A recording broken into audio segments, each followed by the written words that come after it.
స్టార్టింగ్‌లోనే ఇన్హా హుయిషుకి తనకు తెలిసిన నిజం చెప్పేస్తుంది కదా! సో, మ్యారేజ్‌కి ముందు నాకు ఆ నిజం తెలిసింది. సాయియోన్ ఒరిజినల్ సాయియోన్ కాదని చెప్పేసి. సో, అందుకే నేను మ్యారేజ్ చేసుకుండా వెళ్ళిపోయాను. పేరెంట్స్ అందరూ నిన్ను ఫోర్స్ చేసి అతనితో మ్యారేజ్ చేయించారు. ఇంకా చాలా రహస్యాలున్నాయి. ఎలా అయినా సరే అవి కనుక్కుంటాను నేను అని చెప్పేసి ఆ మాటలు చెప్పి వెళ్తూ ఉంటే, వెంటనే హుయిషు ఆగమని చెప్తుంది. తను మాట్లాడడం స్టార్ట్ చేస్తుంది ఇన్హాతో.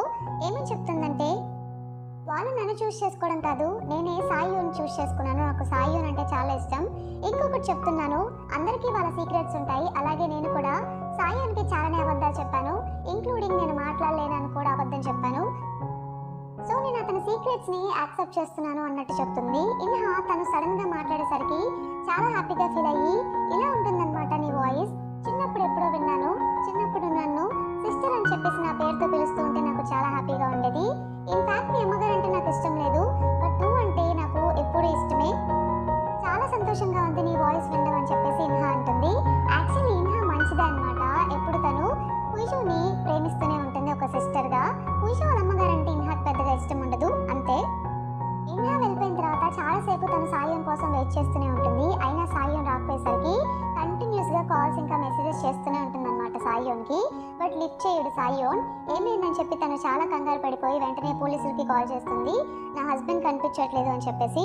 6 అవర్స్ నుండి ఎక్కడికి వెళ్ళాడో తెలియట్లేదు అంటే పోలీసులు, ఇంత సింపుల్ దానికి మేము కంప్లైంట్ తీసుకోలేము, ఏదైనా స్ట్రాంగ్ ఎవిడెన్స్ ఉండాలి, బయటకు ఎక్కడికైనా వెళ్ళారేమో వచ్చేస్తారో అన్నట్టు చెప్తారు. హుయిషు అలా కాదు, మా హస్బెండ్ని ఎవరో ఫోన్ చేసి బెదిరిస్తున్నారు అన్నట్టు చెప్తుంది. పోలీసులు, అవునా, అసలు మీ హస్బెండ్ పేరేంటో మాకు క్లియర్గా చెప్పండి అంటే తనకి చెప్పలేకపోతుంది. ఎందుకంటే సాయియోన్ కాబట్టి. సాయియోన్ ఒక స్పోక్స్ పర్సన్, అలా సాయియోన్ పేరు తను చెప్పలేదు. అందరికీ పైగా సాయియోన్ వైఫ్ ఇన్హాన్ తెలుసు కాబట్టి పోలీసులకు తను నిజమేం చెప్పలేకపోతుంది అనమాట. ఇక వెంటనే కాల్ కట్ చేస్తుంది పేరు అడిగేసరికి. తను వెంటనే సాయియోన్ పేరెంట్స్ వాళ్ళ ఇంటికి వెళ్తుంది. వాళ్ళతోటి పోలీసులకి ఏమైనా కాల్ చేసి చెప్పిద్దామని చెప్పేసి, వాళ్ళ కొడుకు కాబట్టి వాళ్ళు చెప్పగలరు అన్నట్టు. సో అక్కడికి వెళ్ళి వెంటనే వాళ్ళతో కూడా మాట్లాడడం స్టార్ట్ చేస్తుంది అనమాట. వాళ్ళు సర్ప్రైజ్ అవుతారు, నువ్వెప్పుడు మాట్లాడడం స్టార్ట్ చేసావు అన్నట్టుగా. సాయియోన్ కనిపించట్లేదు, ఇదంతా కాదు, వెంటనే మీరు పోలీసులకి కాల్ చేసి రిపోర్ట్ చేయండి అన్నట్టు సాయియోన్ వాళ్ళ పేరెంట్స్కి చెప్తుంది. అలాగే నాకు ఇప్పుడున్న సాయియోన్ ఎవరైతే నన్ను మ్యారేజ్ చేసుకున్నాడో అతను మీ అబ్బాయి కాదని కూడా నాకు తెలిసిపోయింది. సో మీ అబ్బాయి ప్లేస్లో ఈ సాయియోన్ని మీరు రీప్లేస్ చేశారన్న నిజాన్ని కూడా నాకు తెలిసిపోయింది. 3 ఇయర్స్ నుండి మ్యారేజ్ చేసుకుని సాయియోన్తో ఉన్నా నాకే ఈ విషయం ఇప్పుడు తెలిసింది. ఇంకేనా నిజాలు ఉన్నాయి అన్నట్టు తనంటే, అప్పుడు సాయియోన్ వాళ్ళ అమ్మగారు వెంటనే, అసలు నువ్వెవరింతకి? యాక్చువల్లీ నీ ప్లేస్లో ఇన్హా ఉండాలి, నువ్వు ఒక రీప్లేస్ మెంబర్ అంతే. ఇన్హా ప్లేస్లో రీప్లేస్ అయ్యి ఉన్నావు. సాయిన్ కూడా అంతే, మా కొడుకు ప్లేస్లో తన్ని పెట్టాం అంతే, తేడా ఏముంది అన్నట్టు సాయిన్ వాళ్ళ అమ్మగారు అంటారు. ఇంతలో అక్కడ పనిచేసే అతను సాయిన్ వాళ్ళ నాన్నగారి సెక్రటరీ లోపలికి వచ్చేసి, సాయిన్ పేరు మీద ఏ కంప్లైంట్ రిజిస్టర్ అవ్వలేదు పోలీస్ స్టేషన్లో అన్నట్టు చెప్తాడు. ఆ మాట విన్నాక సాయిన్ వాళ్ళ అమ్మగారు, విన్నావు కదా, నువ్వే ఓవర్గా రియాక్ట్ అవుతున్నావు, ఓవర్గా థింక్ చేస్తున్నావు, ఇక వెళ్ళి ప్రశాంతంగా వెళ్తావా, మమ్మల్ని ప్రశాంతంగా పడుకొని ఇస్తావా అని చెప్పేసి వాళ్ళు వెళ్ళిపోతారు. ఇక హుయిషుకి ఏం చేయాలో అర్థం కాదు. తను వెళ్ళిపోతుంటే సో వాళ్ళ నాన్నగారు వాళ్ళ సెక్రటరీ మళ్ళీ హుయిషుని ఆగమని చెప్తాడనమాట. ఆగమని చెప్పేసి సాయియోన్కి ఆ కిడ్నాపర్ గురించి ఎంతలా తెలుసు అంటే ఎందుకు అలా అడుగుతున్నారు, తెలిసిందంతా సాయియోన్ పోలీసులకు చెప్పాడు కదా, నీకేం తెలుసు అది నాకు చెప్పండి అన్నట్టు హుయిషు అంటుంది. అప్పుడైతే ఇలా చెప్తాడు, చిన్నప్పుడు సాయియోన్ కళ్ళు 2 ఐస్లో ఐస్ బాల్స్ అనేవి డిఫరెంట్ కలర్స్లో ఉండేవి. ఆపరేషన్ తర్వాత అవి ఒకే కలర్కి వచ్చాయి అన్నట్టు అతను చెప్తాడు. ఆ మాట చెప్పగానే హుయిషుకి ఒకటి ఐడియా వస్తుందన్నమాట. తన వెంటనే కార్లో వెళ్ళి ఒకటి జ్ఞాపకం చేసుకుంటూ ఉంటుంది. తను కిడ్నాప్ చేస్తాడు కదా ఒక కిడ్నాపర్ కార్లో, ఆ కిడ్నాపర్కి 2 ఐస్ అనేవి డిఫరెంట్ కలర్స్లో ఉంటాయి.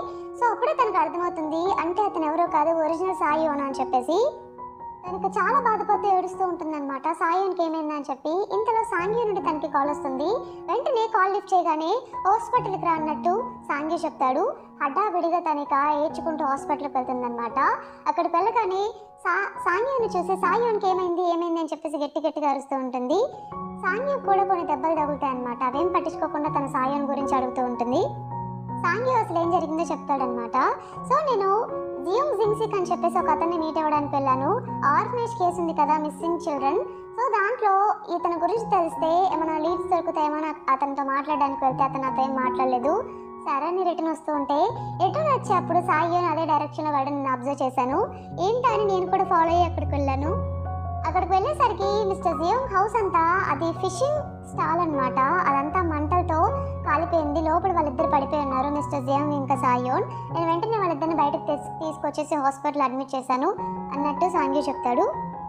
సో వెంటనే నేనేమో అనుకున్నాను, సాయోన్కి నీకు ఏదో క్లోజ్ రిలేషన్షిప్పే ఉంది కదా, నువ్వు కంటిన్యూస్గా సాయోన్కి కాల్ చేస్తూనే ఉన్నావు, నేను ఇగ్నోర్ చేయలేకపోయాను అన్నట్టు సాంగ్యూ చెప్తాడు. అప్పుడే మన హుయిజు నిజం చెప్పాలనుకుంటుంది. సారీ, ఇన్ని రోజులు నీ దగ్గర దాచాను సాయన్ గురించి అన్నట్టు నిజం చెప్పబోతుంటే ఇంతలో లోపల నుండి డాక్టర్ బయటకొస్తాడనమాట. రాగానే క్వశ్చన్ చేస్తుంది, అంతా బాగానే ఉందని చెప్పేసి డాక్టర్. సాయోన్కి ఏం కాలేదో, ఆపరేషన్ చేస్తాం, ఇప్పుడు ప్రజెంట్ బాగానే ఉంది అన్నట్టు డాక్టర్ చెప్తాడు. సాయోన్ కూడా వాళ్ళు బయటకు తీసుకొస్తారనమాట. హుయిజు ఇక సాయోన్ చేయి గట్టిగా పట్టుకొని సాయంతో పాటు తన్ని ఒక రూమ్లో పెడితే అదే రూమ్లో అక్కడే కూర్చొని ఏడుస్తూ ఉంటుంది. ఇక అప్పుడే సాంగ్యూకి అర్థమవుతూ ఉంటుంది అనమాట, హుయిజు సాయోన్ వైఫై ఏంటి అని చెప్పేసి తనకి కూడా డౌట్ రావడం స్టార్ట్ అవుతుంది. హుయిజు సాయోన్ చేపట్టుకొని అలాగే ఏడుస్తూ, నాకు బాగాలేనప్పుడు నన్ను కంటికి రెప్పలా చేసుకుని నన్ను ప్రొటెక్ట్ చేసుకున్నావు, ఇప్పుడు నా టర్న్, కన్ఫామ్గా నిన్ను ప్రొటెక్ట్ చేసుకుంటాను అని చెప్పేసి సాయోన్ని ఏడుస్తూ అలానే చూస్తూ ఉంటుంది. నెక్స్ట్ సీన్లో కిడ్నాపర్కి మాస్టర్ టెక్స్ట్ చేస్తాడు, మిస్టర్ జియాంగ్ వాళ్ళ షాప్ని నువ్వేనా తగలబెట్టేశావు, అప్పుడు అక్కడ సాయోన్ కూడా ఉన్నాడు, ఇలాంటి పనులు నేను చెప్పకుండా చేస్తే తర్వాత నువ్వు దొరికిపోతే నాకు ఎటువంటి సంబంధం లేదు అన్నట్టు టెక్స్ట్ చేస్తాడు. కిడ్నాపర్, ఏంటి అక్కడ సాయోన్ కూడా ఉన్నాడా, ఆ విషయం నాకు తెలియదే, అయినా నీకెలా తెలిసిందే విషయం అన్నట్టు టెక్స్ట్ చేస్తే మాస్టర్, ఇదే నీకు లాస్ట్ వార్నింగ్, చెప్పింది మాత్రమే చెయ్యి అన్నట్టు టెక్స్ట్ చేస్తాడు.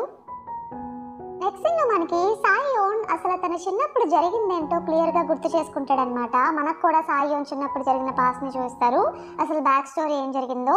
ఒకరోజు యాక్చువల్లీ మిస్టర్ జియోంగ్ ఉన్నాడు కదా, ఎవరితో అయితే మన సాయోన్ ఇప్పుడు ఎవరినైతే కలవడానికి వెళ్ళాడో అతను సాయోన్ని చిన్నప్పటి నుండి పెంచుకుంటాడు, అంటే మన హీరోని. ఒకరోజు ఒరిజినల్ సాయోన్ వాళ్ళ గ్రాండ్ ఫాదర్ ఒరిజినల్ సాయోన్ని ఆ ప్లేస్కి తీసుకొస్తాడు. ఆ ప్లేస్కి తీసుకొచ్చేసి అతన్ని అక్కడ చంపేద్దామని ఫిక్స్ అవుతాడు. ఎందుకంటే ఒరిజినల్ సాయోన్కి 2 ఐస్ అనేవి డిఫరెంట్ కలర్లో ఉంటాయి, అలాగే అతని బిహేవియర్ అంతా రాక్షసుల్లా ఉంటుందన్నమాట. అలాంటి గొప్ప ఫ్యామిలీలో ఇలాంటి రాక్షసుడు పుట్టినందుకు ఆ గ్రాండ్ ఫాదర్ అది డైజెస్ట్ చేసుకోలేక అతన్ని చంపేసి అతని ప్లేస్లో ఇంకొకరిని సాయోన్గా తీసుకువెళ్దామని డిసైడ్ అయ్యి మిస్టర్ జియోంగ్ దగ్గరికి వెళ్తాడు. అనుకున్నట్టే గ్రాండ్ ఫాదర్ ఒరిజినల్ సాయోన్ని ఆ రోజు నైట్ లేక్లో చంపబోతూ ఉంటే మన సాయోన్ మిస్టర్ జియోంగ్ పెంచుకున్న అబ్బాయి కూడా అక్కడే ఉంటాడు కాబట్టి ఆ రోజు నైట్ ఆ గ్రాండ్ ఫాదర్ సాయోన్ని చంపడం చూసేస్తాడనమాట. సో చూసేసిన తర్వాత చాలా భయపడిపోతాడు. మిస్టర్ జియోంగ్ వెంటనే అతన్ని లోపలికి వెళ్ళు, నువ్వు ఇదంతా చూడుకొని చెప్పేసి లోపలికి పంపించేస్తాడు హీరోని. తర్వాత సాయోన్ వాళ్ళ గ్రాండ్ ఫాదర్ మన హీరోని మీట్ అయ్యి, కొంతమంది ఎంత పెద్ద ఫ్యామిలీలో పుట్టిన రాక్షసుల్లా పుడతారు, కొంతమంది ఏమో ఎక్కడున్నా సరే నీలా హ్యాండ్సమ్గా హీరోలా ఉంటారు, నువ్వు ఇప్పుడు నాతో రాబోతున్నావు, నా మనవడుగా ఇక నుండి నీ పొజిషన్ అని చెప్పేసి అలా మన హీరోని తనతో పాటు తీసుకువెళ్ళి సాయోన్గా ప్రపంచానికి పరిచయం చేస్తాడు. ఇప్పుడు ఆ కిడ్నాపరే సాయోన్ అనమాట, ఒరిజినల్ సాయోన్. తన ప్లేస్లో మన హీరో సాయోన్ వెళ్ళాడని చెప్పేసి ఆ పగ తనకి అలాగే ఉండిపోతుంది. వాళ్ళ గ్రాండ్ ఫాదర్ ఆ చిన్న అబ్బాయిని ఒరిజినల్ సాయోన్ని చంపేశాడు అనుకుని అక్కడ నుండి వెళ్ళిపోతాడు. బట్ ఆ అబ్బాయి ఒరిజినల్ సాయోన్ చనిపోడు అనమాట, పెరుగుతాడు. ఇదన్నమాట బ్యాక్ స్టోరీ. ఇప్పుడు ప్రెసెంట్ మనకి సాయోన్ హాస్పిటల్లో స్పృహలోకి వస్తాడు. పక్కనే ఉన్న హుయిజు వెంటనే మీరు స్పృహలోకి వచ్చారని చెప్పేసి డాక్టర్ని పిలవడానికి వెళ్తూ ఉంటే సాయోన్ హుయిజు చేపట్టుకొని, నువ్వు ఇక్కడే ఉండు, నా పక్కనే ఉండు అని చెప్పేసి తన పక్కనే కూర్చోమని చెప్తాడు. కాసేపు అలా కూర్చొని సరే నేను బయటికి వెళ్తున్నానని చెప్పేసి హుయిజు బయటికి వెళ్ళి సాంగ్యూతో సాయోన్ ఇప్పుడే స్పృహలోకి వచ్చాడు, నాకు ఒక పని ఉంది అని చెప్పేసి తను వెళ్ళిపోతుంది. సాంగ్యూ లోపలికి వెళ్ళి సాయోన్తో ఇలా చెప్తాడనమాట, నీకేం జరిగిందో, నువ్వు అక్కడ ఎందుకున్నావో నాకు తెలీదు, బట్ ఇది మా నాన్నగారి హాస్పిటల్, నువ్వు ఇక్కడ క్షేమంగా ఉన్నావు, నువ్వేం భయపడాల్సిన అవసరం లేదు, ఎవరు నిన్ను ఏం చేయలేరు అన్నట్టు సాంగ్యూ చెప్తాడు. సాయోన్ సాంగ్యూకి థ్యాంక్ యూ చెప్పి, నాతో పాటు మిస్టర్ జియోంగ్ ఉన్నాడు కదా, ఆయన ఎలా ఉన్నారు, ఆయనకి బాగానే ఉందా అంటే సాంగ్యూ సాయోన్ని ఆయన దగ్గరికి తీసుకువెళ్తాడు. ఆయన ఇంకా స్పృహలోకి రాడనమాట. ఈయనెవరు, నీకేమవుతారు అంటే సాయోన్, ఈయన నన్ను చిన్నప్పటి నుండి పెంచారు, ఈయన పేరు వేరే ఉండే, చాలా రోజుల నుండి ఈయన కోసం సెర్చ్ చేస్తూ ఉన్నాను, మిస్టర్ జియోంగ్గా పేరు మార్చుకున్నారు, అందుకే నేను కనిపెట్టలేకపోయాను అన్నట్టు సాయోన్ చెప్తూ ఉంటాడు. సాంగ్యూ, దీనికి హుయిజుకి సంబంధం ఏంటి అంటే, హుయిజు దీనికి సంబంధం లేదు, హుయిజు నా ఓన్ ఫ్యామిలీ అన్నట్టు చెప్తాడు. ఇండైరెక్ట్గా నా వైఫ్ అన్నట్టే సాంగ్యూకి అర్థమైపోతుంది అనమాట.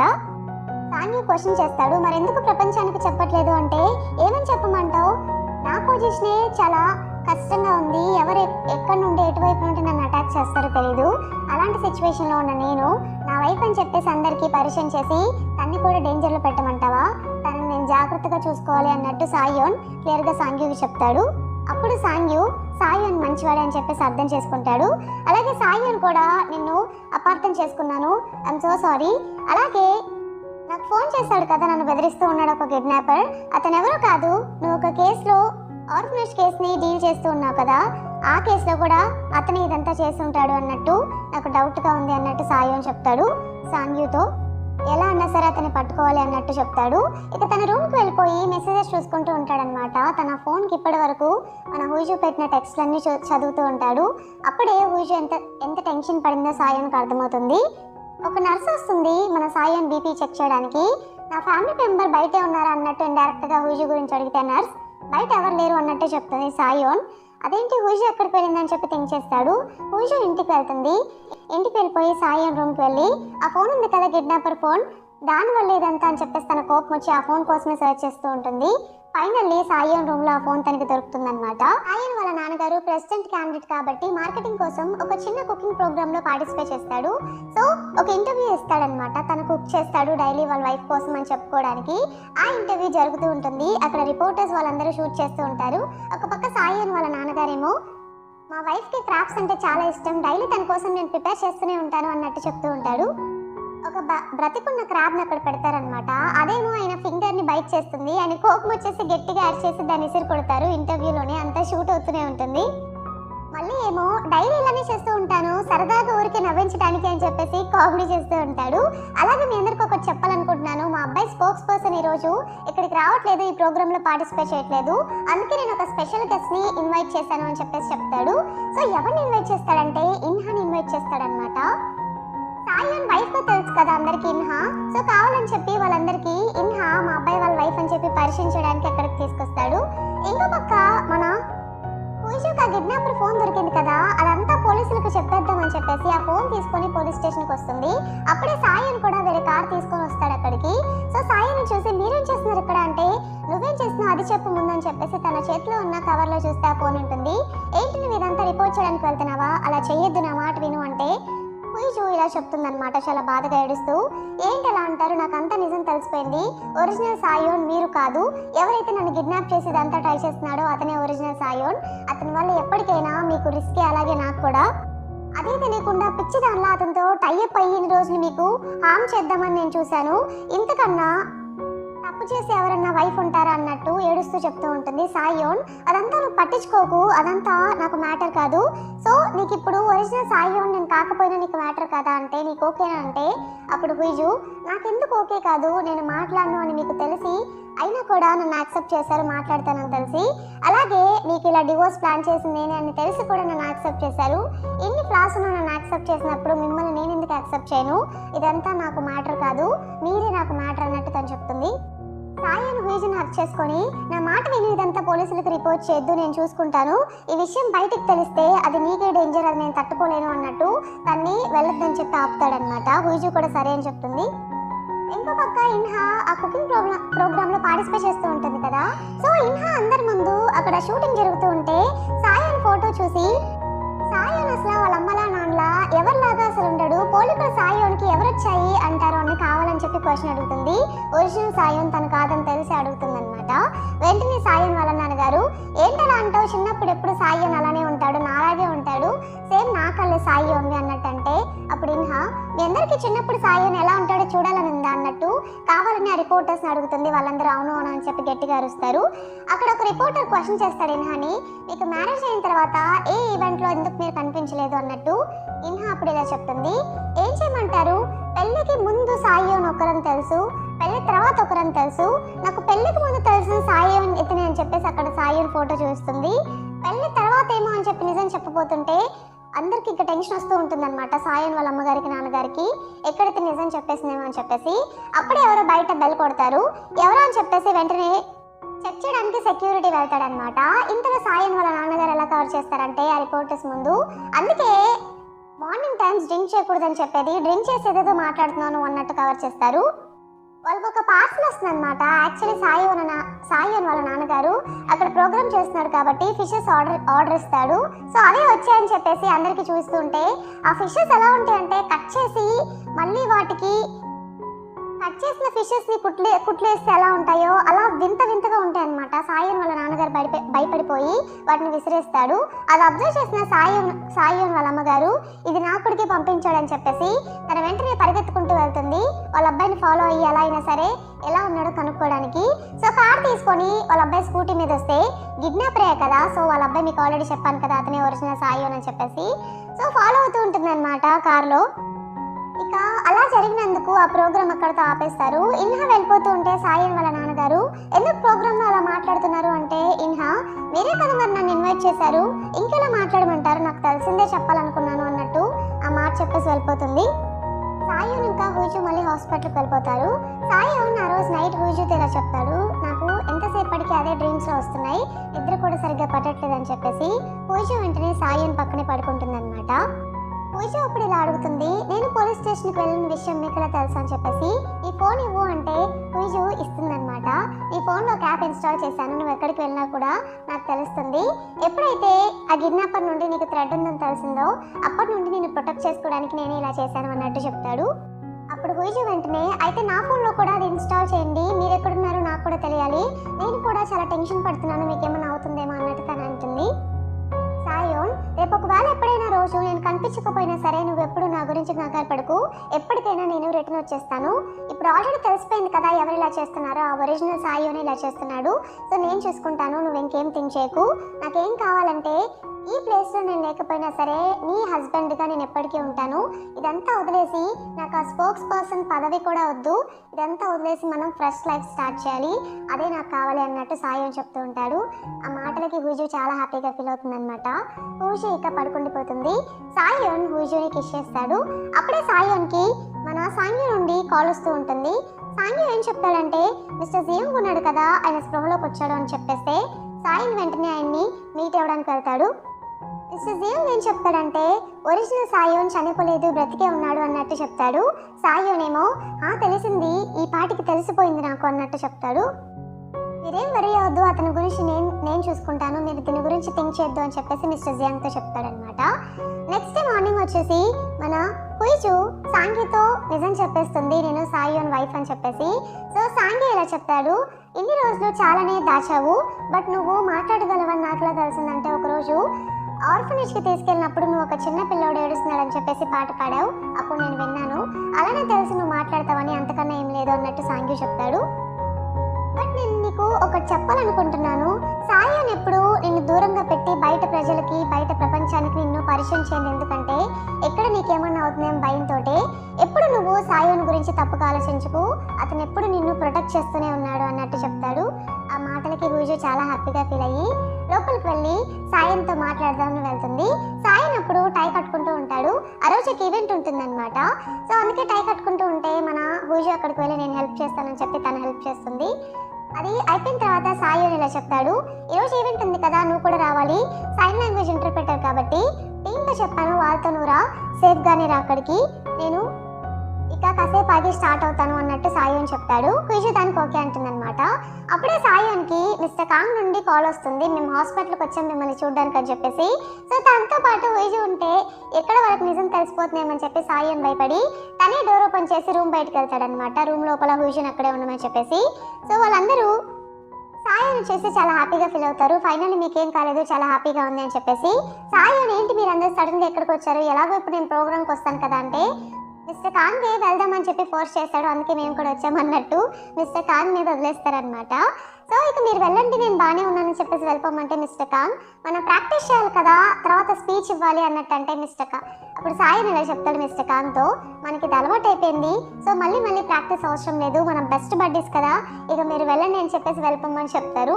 ఎక్కడ లోపలికి వస్తే మళ్ళీ హుయిజు కనిపిస్తుందేమో అని చెప్పి భయంతో ఇక అందరూ ఆ ప్లేస్కి వెళ్తారనమాట, ఎక్కడైతే ఈవెంట్ స్టార్ట్ అవబోతుందో. ఈవెంట్ స్టార్ట్ అవ్వకముందు సాయోన్ హుయిజుని మీట్ అయ్యి ఆల్ ది బెస్ట్, నీకు ఎలా నెరవేరబోతుంది, ఇప్పుడు నువ్వు టీవీలో కనిపిస్తావు సైన్ లాంగ్వేజ్ ఇంటర్ప్రిటర్గా అన్నట్టు హుయిజుకి ముందే కంగ్రాచులేషన్స్ చెప్తాడు. ఇక మీటింగ్ స్టార్ట్ అవుతుంది. మన సాయోన్ స్పీచ్ ఇస్తూ ఉంటే హుయిజు ఒక పక్క సైన్ లాంగ్వేజ్ ట్రాన్స్లేటర్గా ట్రాన్స్లేట్ చేస్తూ ఉంటుంది. ఆ ఈవెంట్ అలా సక్సెస్ఫుల్గా కంప్లీట్ అయిపోతుంది అనమాట. ఈవెంట్ అయిపోయిన తర్వాత హుయోంగ్ జింగ్ కాల్ చేస్తాడు సాయోన్కి, ఏంటి ఎన్నిసార్లు కాల్ చేయాలి, కాల్ లిఫ్ట్ చేయమని చెప్పేసి. ఏంటి ఇప్పుడు చెప్పొచ్చు కదా అంటే ఆ ఆర్ఫనేజ్ మిస్సింగ్ కిడ్స్ గురించి ఒక ఇన్ఫర్మేషన్ తెలిసింది. అదేంటంటే ఆర్ఫనేజ్ లో ఇద్దరు ట్విన్స్ ఉండేవాళ్ళు. సో మిస్ అయిన ఒక ట్విన్ ఇంకా బ్రతికే ఉన్నాడని చెప్పి ఇన్ఫర్మేషన్ వచ్చింది. అతని గురించి నేను కనుక్కోవడానికి ట్రై చేస్తున్నాను. ఒకవేళ కనుక ఆ ఇన్ఫర్మేషన్ నేను కనుక్కోగలిగితే, గుర్తుంది కదా నాకు ఎక్స్క్లూజివ్ ఇంటర్వ్యూ ఇవ్వాలి అన్నట్టు అతను చెప్తూ ఉంటాడు. సాయోన్ ముందు కనుక్కో, నువ్వు అతన్ని గనక కనిపెడితే అసలు దీని వెనుకున్న రహస్యాలంటూ బయటపడతాయి అన్నట్టు సాయోన్ చెప్తాడు. సాయోన్ అక్కడ నుండి ఒరిజినల్ సాయోన్ని మీట్ అవ్వాలి, ఎలా అయినా సరే ఇదంతా స్టాప్ చేయాలని చెప్పేసి ఎక్కడైతే తను చిన్నప్పుడు పెరిగాడో ఆ ప్లేస్కి వెళ్దామని చెప్పి స్టార్ట్ అవుతాడు. ఇంకో పక్క డోజే వచ్చేసి ఏం చెప్తాడంటే మన హీరోయిన్ హుయిజు తోటి, సాయోన్ గారు మిమ్మల్ని ఇంటి వరకు సేఫ్గా డ్రాప్ చేయమని చెప్పారు అని చెప్పేసి ఒక వాటర్ బాటిల్ ఇస్తాడు. హుయిజు సరే అని చెప్పేసి కార్ ఎక్కేస్తుంది అనమాట, డోజే కార్. మన సాయోన్ అక్కడికి రీచ్ అయిన తర్వాత మళ్ళీ ఆ హుయోంగ్ జిన్ హెచ్బిసి న్యూస్ యాంకర్ కాల్ చేస్తాడు.